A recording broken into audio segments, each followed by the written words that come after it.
ताई, केंद्रीय मंत्रिमंडळाचा विस्तार झाला, परंतु 24 तास तुम्ही ट्विट करून अभिनंदन केलं नाही, त्याच्यामुळे असं चर्चा सुरू झाली की तुम्ही नाराज आहात का? काय भूमिका आहे तुमची?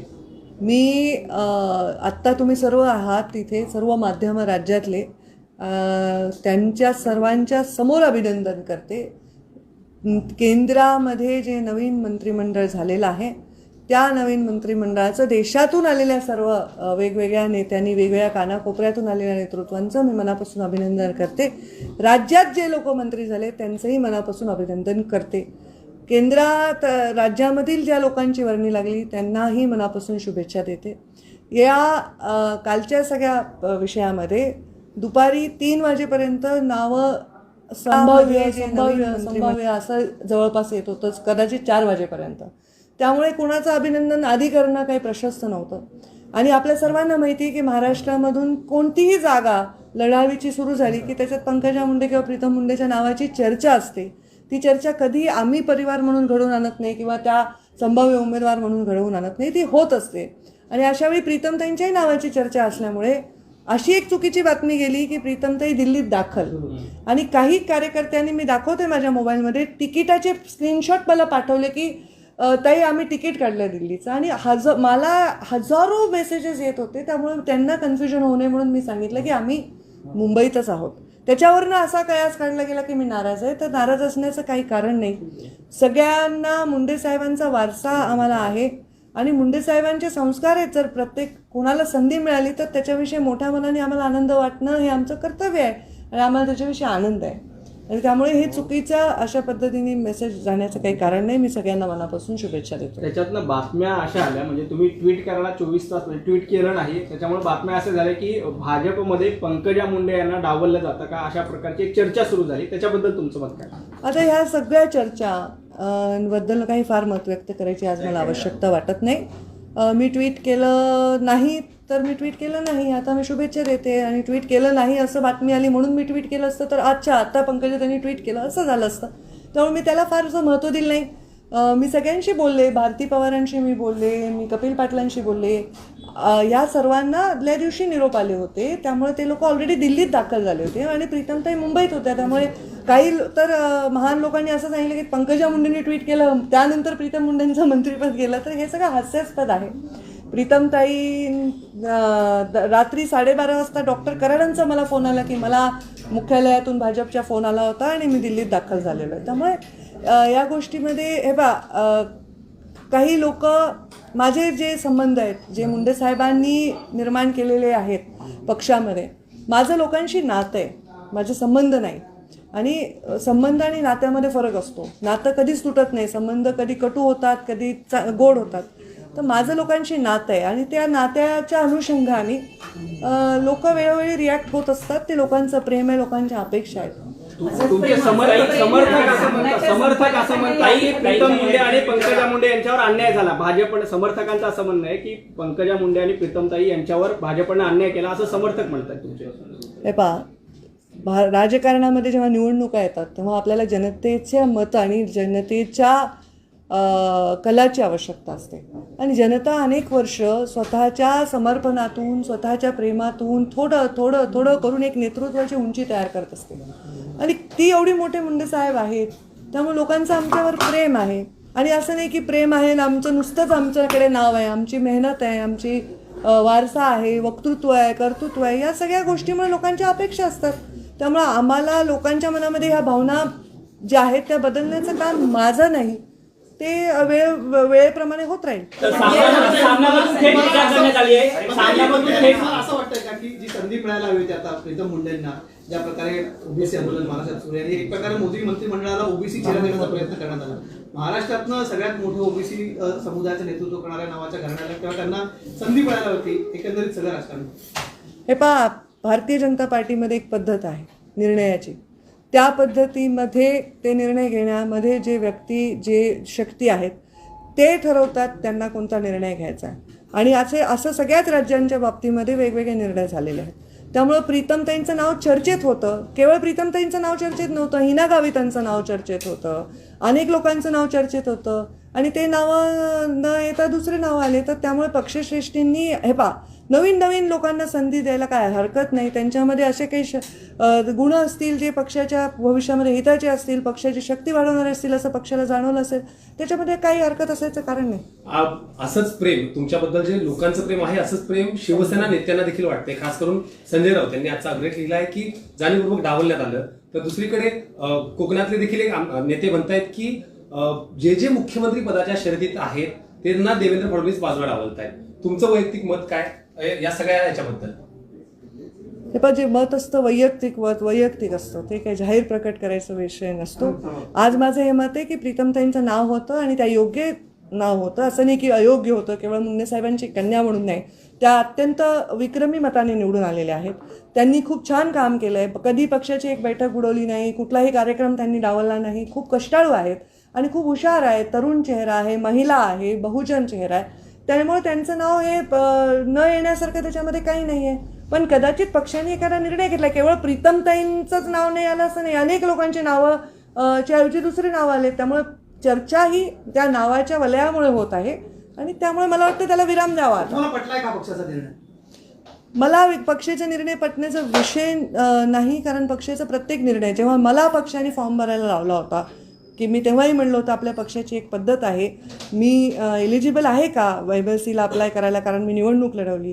तेव्हा मला पक्षाने फॉर्म भरायला लावला होता आणि पक्षाने नंतर निरोप दिला की नाही आम्ही रमेश अप्पा कराडांना गेलतो. तर तोही निर्णय मला पटलाच होता, हाही निर्णय पटलाच आहे. कारण पक्ष हा आमच्या संस्कारामध्ये अंतिम सत्य आहे आणि पक्षाने जो निर्णय घेतलाय तो पटणं आणि न पटणं हा विषय नसतो. सामनामध्ये थेट पंकजा मुंडे यांना खतम करण्याचा डाव भाजपात असं थेट लिहिलं गेलंय. सामनामध्ये पंकजा मुंडे यांना खतम करण्याचं म्हणजे त्यांचं राजकारण खतम करण्याचा भाजपाचा डाव असल्याचं थेट लिहिलं गेलंय. याकडे कसं पाहताय? मला वाटत नाही की भाजपाला मला संपवायचं आहे.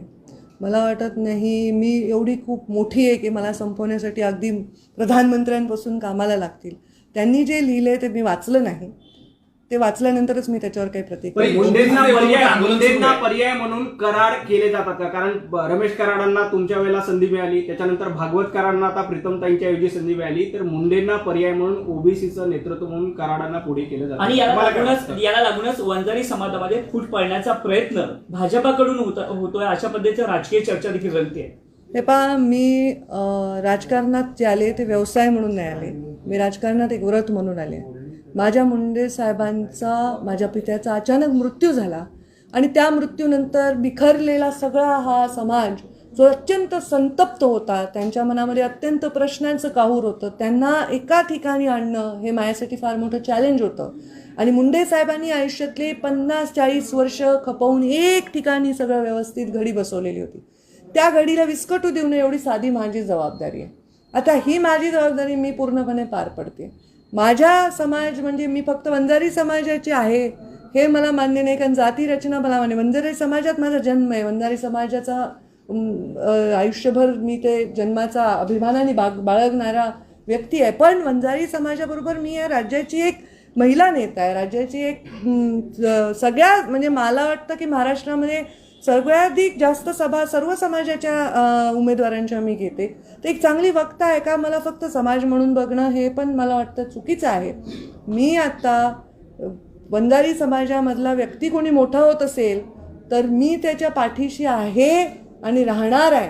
फक्त मुंडे साहेबांनी ज्या पद्धतीने या गोष्टी हाताळल्या त्याच पद्धतीने हाताळावं. कोणा गरिबाला वाटू नये की आमच्या साहेबांसारखं हे नाही, एवढी काळजी सगळ्यांनी घेतली पाहिजे.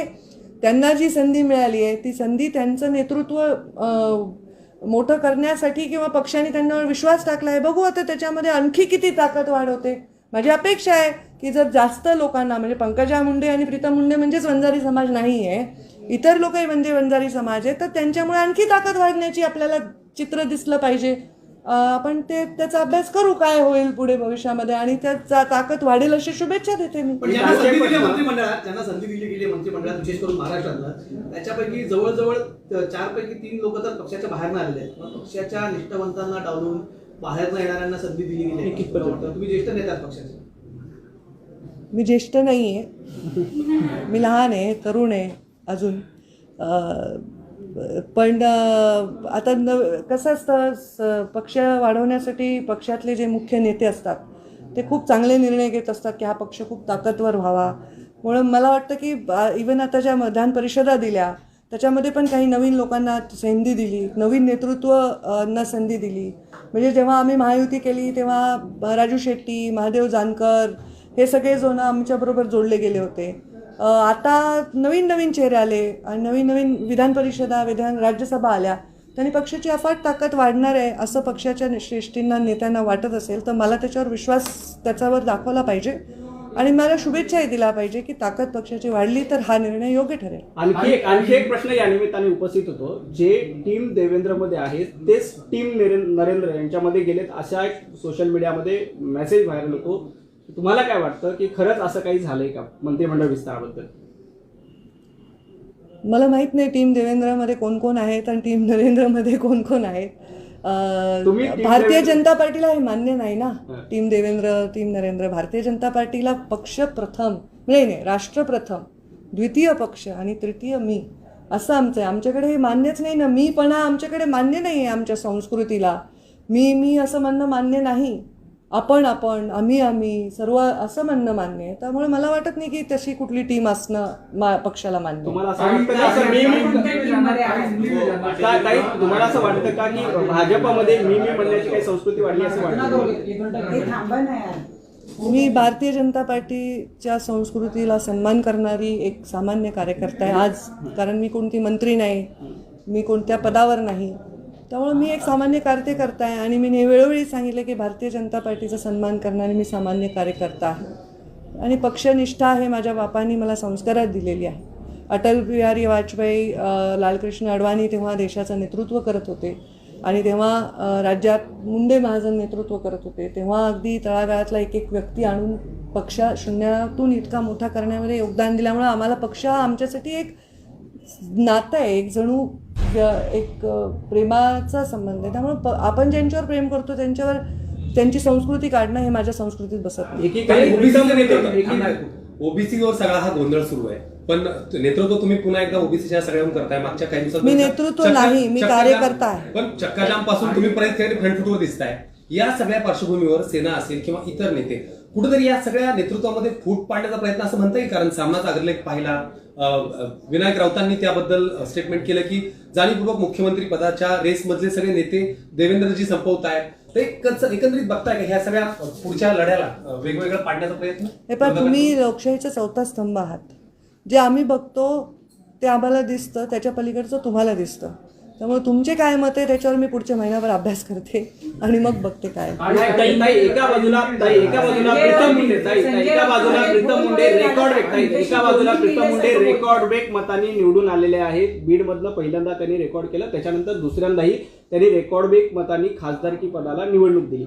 त्या तुलनेमध्ये इतर जी नावं दिसत आहेत, भारती पवार आहेत, त्या लगेच राष्ट्रवादीमधनं इकडे आलेल्या आहेत. त्यानंतर भागवत कराड असतील, पहिल्यांदाच राज्यसभेचे खासदार आहेत आणि एका वर्षभरामध्ये त्यांना थेट केंद्रीय अर्थ राज्यमंत्रीपद मिळालं. तुम्हाला असं वाटत नाही का की प्रीतम मुंडे सलग 2 वेळेला विक्रमी लांब झाला? तर त्याच्याबद्दल तुम्हाला काय वाटतं? तुमचा पण प्रश्न घ्या म्हणजे एकत्र. माझा प्रश्न असा आहे की संजय राऊतांचा दरम्यान तुम्हाला काही फोन वगैरे झाला का? सामनामध्ये इतक्या तुमच्या बाजूने लिहिल्यासारखं किंवा तुमच्याशी बोलून लिहिल्यासारखं सांगतायत तिथे? नाही. आधी माझ्या प्रश्नाचं ते इतके फ्री विचारांचे आहेत आणि त्यांचा एवढा मोठा अभ्यास आहे, त्यांना माझ्याशी बोलण्याची आवश्यकता नाही. त्यांनी जे लिहिलंय ते त्यांचं स्वतःचं मत आणि ते त्यांचे फार स्ट्रॉंग मत आहेत. त्यामुळे मी त्यांच्याशी बोलण्याची आवश्यकता नाही. प्रीतमताई लोकसभेला जे निवडून आल्या, मला वाटतं की मुंडे साहेब जेव्हा निवडून आले ना त्या निवडणुकीमध्ये मी एकटीच होते. आमचा एकही आमदार नव्हता जिल्ह्यामध्ये आणि माझ्या पायाला फोड आले होते आणि मी पट्ट्या बांधून प्रचार केला पक्षाचा. आणि प्रीतमताई निवडणुकीला ज्या उभ्या राहिल्या त्या बापाच्या मृत्यूनंतर राहिल्या, त्यामुळे रेकॉर्ड ब्रेक करणारच होत्या त्या. पण आता जी निवडणूक त्या जिंकल्या ती निवडणूक त्यांच्या मेरिटवर त्या जिंकल्या. तरीही प्रीतमताई निवडणुकीच्या उमेदवार आहेत का नाही इथून चर्चा होती. म्हणजे प्रीतम मुंडे निवडणुकीच्या उमेदवार राहणार नाहीत. आम्ही हे जे कष्ट केलेत ना हे पक्षासाठीच केलेत. माझ्याकडे येणारी गर्दी ही पक्षासाठीच आहे. त्यामुळे हे म्हणणं की मी वेगळी आहे आणि पक्ष वेगळा आहे हे मी म्हणू शकत नाही. आणखी कोणी म्हणत असेल तर मला त्याच्याविषयी काय म्हणणं नाही. माझं एवढंच म्हणणं आहे की आता हे जे पक्षामध्ये नवीन एडिशन झाले आहेत त्यांचंही स्वागत आहे. ज्यांना मंत्रिपद मिळाले त्यांचंही स्वागत आहे. आणि त्या मंत्री मिळालेल्या लोकांमुळे जर प्रत्येक मत जरी भारतीय जनता पार्टीमध्ये वाढत असेल तर त्याचंही स्वागत आहे. नाही, तुम्ही हे सांगताना तुमच्या डोळ्यात पाणी आम्हाला दिसत आहे. तुम्हाला कुठेतरी दुःख या गोष्टीचं होताना आम्हाला दिसतंय की पक्षासाठी तुम्ही पायाला पोड असताना प्रचार केला किंवा पक्षासाठी कष्ट काढला, कुठेतरी मनाला काहीतरी लागतं. मनाला काही लागत नाही. मुंडे साहेबांची आठवण आली, कारण मुंडे साहेबांना शपथही घेता आली नाही. ते निवडून आले आणि 3 जूनला ते गेले. म्हणजे गमतीचा भाग असा आहे की माझ्या आईला पेन्शन मिळते, तर ती पेन्शन त्यांना दुसऱ्या टर्मची मिळत नाही, शेवटच्या टर्मची, कारण मुंडे साहेबांनी खासदारकीची शपथ घेतली नव्हती. ते शपथ घ्यायच्या आधीच गेले, 17 दिवसात मुंडे साहेब गेले. म्हणजे हे केवढं मोठं घोर दुःख आहे. प्रीतम ते काही राजकारणात मिरवण्यासाठी नाही आल्या, लोकांना शांत करण्यासाठी आल्या. त्यांचं काय राजकारण नाही आहे, त्यांचं राजकारण हे फक्त ते मी राजकारणात तर मुंडे साहेब, मी राजकारणात आहेच, मी मुंडे साहेब राजकारणात असल्यापासून आहे. आणि मी खूप भाग्यवान आहे की मुंडे साहेबांनी मला राजकारणाचे धडे दिले आणि म्हणून मी जिथे बसू शकते ते मी आज इथे बसले आहे. आणि तुम्ही सगळे जे इथे आहेत ही फार मोठी पुण्याई आहे. आणि 25, 30, 40 वर्षांनंतर ती येते. जरी मी आज सुरुवात केली ना, मला म्हणजे कोणी कोणतंही पद जर दिलं आज मला, तर इथून पुढचे 20 वर्ष ती मला काम करावं लागतं त्या उंचीवर पोहोचण्यासाठी. काही ओबीसी मध्ये खूप सारे वाद आहेत. ओबीसी नेता जे आहे कोण असावा असं तुम्हाला वाटतं? ओबीसीचे नेतृत्व करण्यासाठी खूप सारे वाद आहेत. हे काय चुकीचं आहे. कोणी नेता असावा मला एक तर कळत नाही. सारखं जातीवादी प्रश्न का विचारले जातात? महाराष्ट्राचा नेता असतो, महाराष्ट्राचा नेता असतो, नेती नसते, नेता नसतो. ओबीसीचा नेता, मराठाचा नेता, ब्राह्मणाचा नेता, मारवाड्याचा नेता, हे काय पद्धत आहे? नेता नेता असतो. हे सुद्धा भारतीय जनता पार्टीच्या संस्कृतीच्या विरोधात आहे, जातीवर नेता असणं. हां, ओबीसींचे प्रश्न गंभीर आहेत, त्याच्यावर आवाज उचलणार मी. मराठा समाजाला आरक्षण नाही मिळालं त्याच्यावरही आवाज मी उचलणार. जो वंचित आहे आणि जो पीडित आहे त्यांचा वाली आणि वाणी बनणं हे मुंडे साहेबांचा जीवनामधला एक प्रवास होता. आणि त्यावेळी कधी कधी पक्षाच्या भूमिकेच्या पलीकडे जाऊनही त्यांनी भूमिका घेतली. हा त्यांचा संस्कार होता आणि त्याच्यामुळे पक्षाचं ताकदच वाढली. पक्षाची ताकद कमी कधी झाली नाही. ज्या ओबीसी आरक्षणासाठी गोपीनाथ मुंडेंनी संघर्ष केला, जिस तरीके से प्रीतम ताई का नाम आज चल रहा था इस दिन तक आखिरी समय तक कि वो मंत्री बनने जा रही हैं, लेकिन फाइनल जो नाम सामने आया उसमें प्रीतम ताई नहीं थी. आपने खुद ट्वीट करके इसकी जानकारी दी. कैसे देखती हैं, क्या प्रीतम ताई जो 2 बार वहां से निर्वाचित होकर आई हैं, उनको क्या साइडलाइन करने की कोशिश की गई क्या पक्ष के जरिए?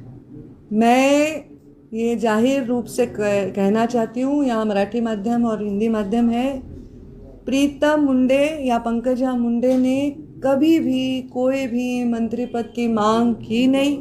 कोई भी नेता से हम मिले नहीं. ये बातें गलत है कि हम कोई अपेक्षित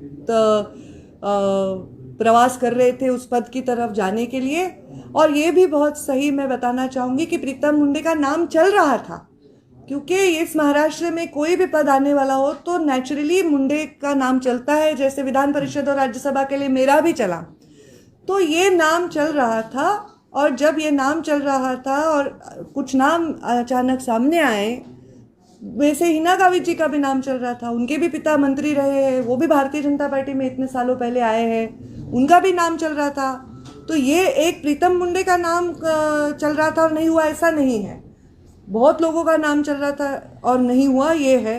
पर यहाँ लोगों के थोड़ा नेचुरली ज़्यादा प्रेम और प्रभाव होने से रिएक्शन होती है. मैं ये कहना चाहूँगी, हमने कोई मांग नहीं की थी और हमें पार्टी के निर्णयों से कोई आपत्ति होने का कोई कारण नहीं.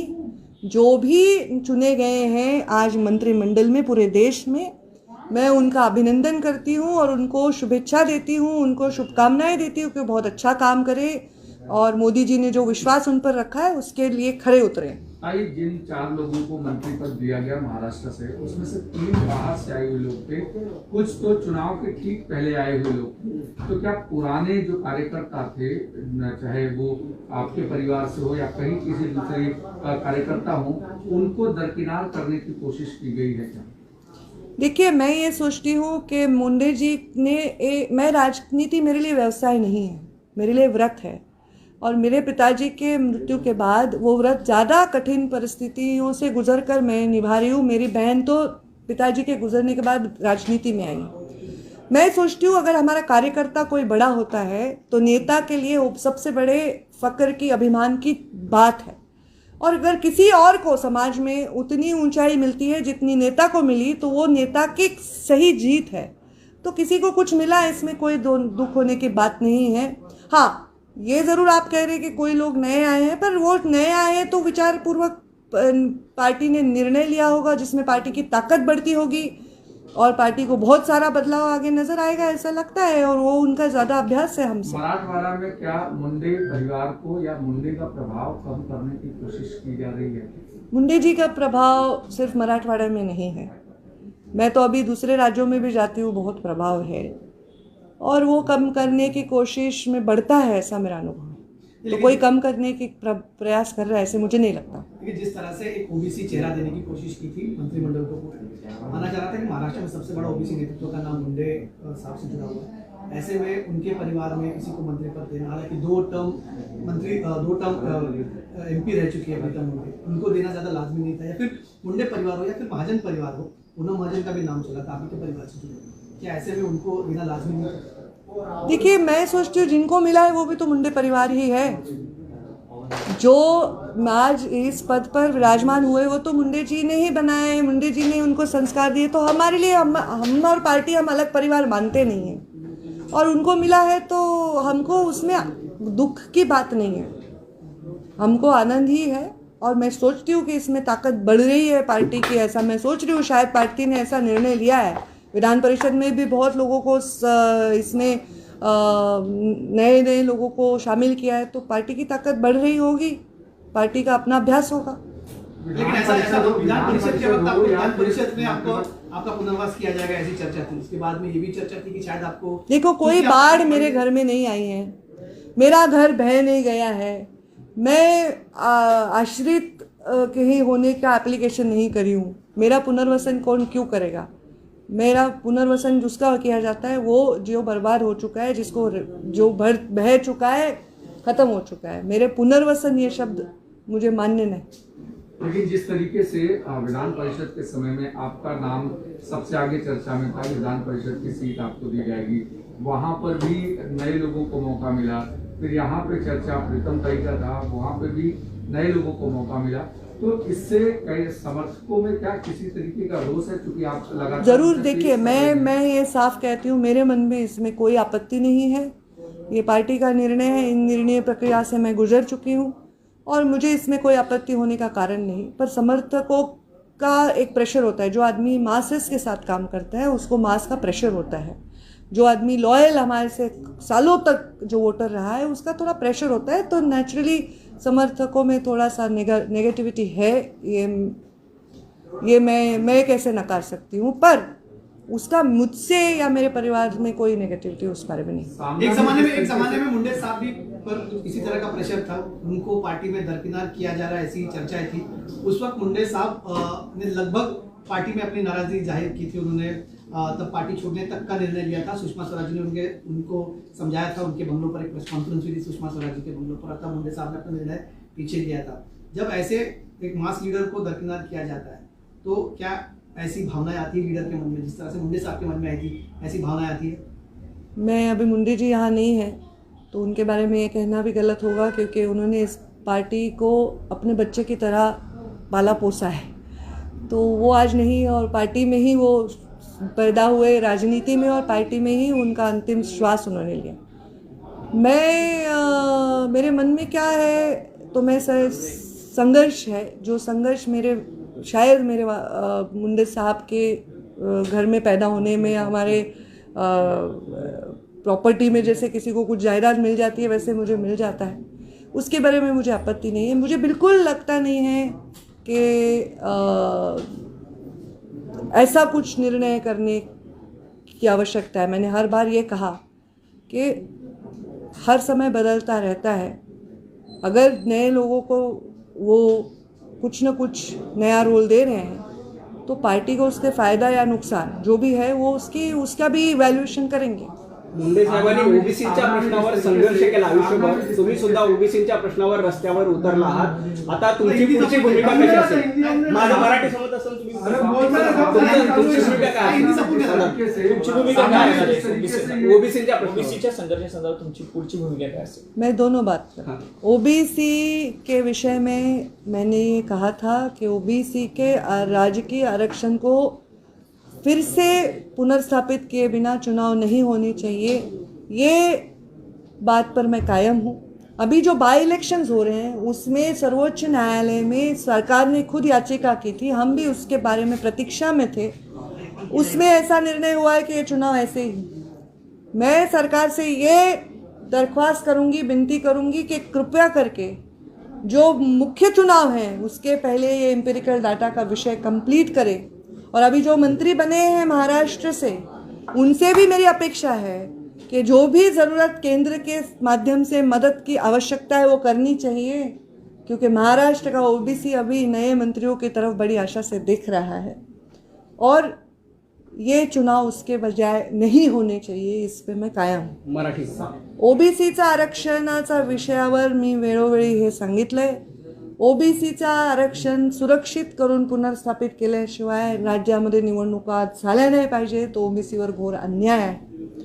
आणि हे होण्यासाठी सरकारने सर्वोच्च न्यायालयामध्ये एक याचिका केली होती, त्या याचिकेला सर्वोच्च न्यायालयाने फेटाळलेलं आहे। सरकारने याच्यामध्ये तात्काळ पावलं उचलून निवडणूक आयोगाशी चर्चा करून हे थांबवणं आवश्यक आहे।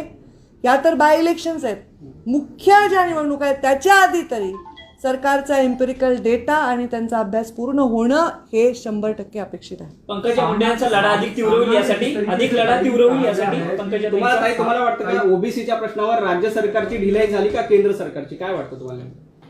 केंद्र सरकार अजून पिक्चरमध्ये आलेलं नाही ओबीसीच्या प्रश्नावर। केंद्र सरकारकडनं काही अपेक्षा असेल आता कोर्टाने जो निर्णय दिला त्याच्यानंतर, तर आता केंद्र सरकारकडनं त्या अपेक्षा पूर्ण करून घेण्यासाठी आता आपल्याकडे हक्काचे अजून 4 मंत्री झालेले आहेत। तुम्हाला असं वाटतं की हे मंत्री काम करतील असं वाटतं? तुम्हाला वाटतं की हे जे मंत्री आहेत ते त्या प्रश्नासाठी काम करतील असं वाटतं? आजचा प्रश्न आहे ओबीसी झाल्याबरोबर लगातार मुंडे परिवार को दरकिनार करने की कोशिश हो रही है। सामना में जिस तरीके से कहा गया और उन्होंने बाकायदा एक अग्रलेख लिखा है कि किस तरीके से कुछ गुट मिलकर के मुंडे परिवार को साइडलाइन करने की कोशिश कर रहे हैं, उनको स्ट्रीमलाइन पोजीशन से साइड करने की कोशिश कर रहे हैं। इसको कैसे देखिए? मैंने वो अग्रलेख पढ़ा नहीं है तो मैं उस बारे में कोई टिप्पणी नहीं करना चाहती। और मैं ये सोचती हूँ कि समर्थकों में जो भी भावना है वो भावना समर्थकों में है क्योंकि उनका प्यार है, और आज उसको जाके मुझे वापस लोगों से चर्चा करनी पड़ेगी। पर हमें दे ये हमारी मांग थी ही नहीं। और यही मैं जब प्रीतम मुंडे दिल्ली में दाखिल हुए ऐसी गलत न्यूज़ जब मैंने देखी तो मैंने ये स्पष्ट किया है कि हम मुंबई में ही बैठे हैं, हम कहीं दाखिल नहीं हुए हैं। तो मुझे लगता है किसी और को मिलने से मुझे बिल्कुल उसमें आपत्ति नहीं है। वो भी तो मुंडे साहब के विचारों के लोग हैं और मुंडे साहब के विचारों के लोग मुंडे साहब के परिवार से भी बड़े हो, यही मुंडे साहब के संस्कार है। देखते हैं आगे आगे क्या होता है। समर्थकों के गुस्से को क्या नजरअंदाज करेंगी या समर्थकों से बातचीत करने के बाद आगे की रणनीति? प्यार से सहलाऊंगी, समझाऊंगी। मैंने कहा कि मेरे जो लोग हैं, जो मुंडे साहब के फॉलोअर्स हैं, वो मेरे फॉलोअर्स नहीं, मेरा परिवार है और उनसे मेरा संबंध नहीं, मेरा नाता है। संबंध कटुता हो सकती है, उसका संबंध में मिठास हो सकती है, पर नाता ये हमेशा रहता है स्थिर और वो मेरा रहेगा, ऐसा मुझे विश्वास है। ऐसा काम मुझे करना पडेगा हमेशा। शेवटचा प्रश्न, एकनाथ खडसेंच्या एवढी चौकशी केली आहे, तुम्हाला काय वाटतं की ज्या पद्धतीनं आरोप होतोय की केंद्र सरकार एजन्सीचा गैरवापर करतो? हे पहा, मला असं वाटतं की ईडी, CBI, CID या फार मोठ्या इन्व्हेस्टिगेशन एजन्सीज आहेत। त्यांच्या इन्व्हेस्टिगेशन एजन्सीमध्ये जेवढा कमी आपण टिप्पणी करू तेवढा योग्य न्याय होईल। त्याच्यामध्ये चूक असेल तर त्यांचा न्याय होईल, बरोबर असेल तर तसा न्याय होईल। त्याला आपण कुठे डिस्टर्ब करू नये। खडसे साहेबांच्या या ईडीच्या चौकशीमध्ये त्यांना कुठेतरी मीडियातून आपण त्याच्यामध्ये काही भाष्य करणं वगैरे अयोग्य आहे असं मला वाटतं, कारण त्याची एक्सपर्ट मी नाही। थँक्यू। झालं का तुमचं समाधान? का आणखी काही राहिलंय? झालंच आहे. पुढचं वाक्य understood. समाधान होईल असं हा समाधान हे कधीच होत नाही. नाही काही नाही, मी नेहमी लाईव्हवरच असते. म्हणजे तुम्ही कॅमेरा ऑफ केले तरी मी लाईव्हवर आहे. समाधान जे होईल तो नेता कसला, त्यांनी सतत संघर्ष करणाराच माणूस नेता समाधान असतो. कोणाचं होत नाही. सामान्य माणसाचं होत नाही. हा सामान्य माणूस. नेत्याचंच काय संघर्ष केलाच पाहिजे. तुमचा काही प्लॅन आहे ओबीसीच्या संदर्भात, नवीन काही प्लॅनिंग चाललंय? काही नाही, आता आमचं निवडणुका आरक्षण हे प्लॅनिंग आहे आणि त्याच्या पलीकडे काही आम्हाला सुप्रीम सुचत कोर्टाने वाटतं याला सांगितलं निवडणूक आयोगाला की तुम्ही तुमच्या पातळीवरती निर्णय घ्या म्हणून. कदाचित आज निर्णय होण्याची शक्यता आहे. हा. त्या ऑर्डरमध्ये कसं आहे की राज्य सरकारला सांगितलं ना. राज्य सरकारला नाही, निवडणूक आयोगाला सांगितलं. हा मग निवडणूक आयोगाने निवडणुका पुढे ढकलावी, राज्य सरकार परत एकदा निवेदन देऊ शकतं. आम्ही पण निवडणूक आयोगाला निवेदन देऊ शकतो.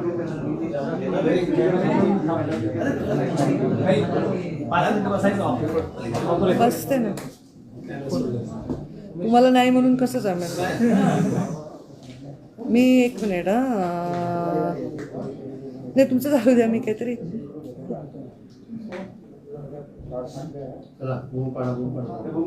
कॅमेराच काढा. कॅमेरा इथेच बसूया. नाही आपण आत बसू ना, हे कॅमेरे तुमचे काढत राहा. पण जे रिपोर्टर्स आहेत ते आत चला. आपण बसू. त्यांना सेटअप काढून देत त्यांचा. एक व्हिडिओ व्हायरल करतोय. कोणता? हे मग त्याचा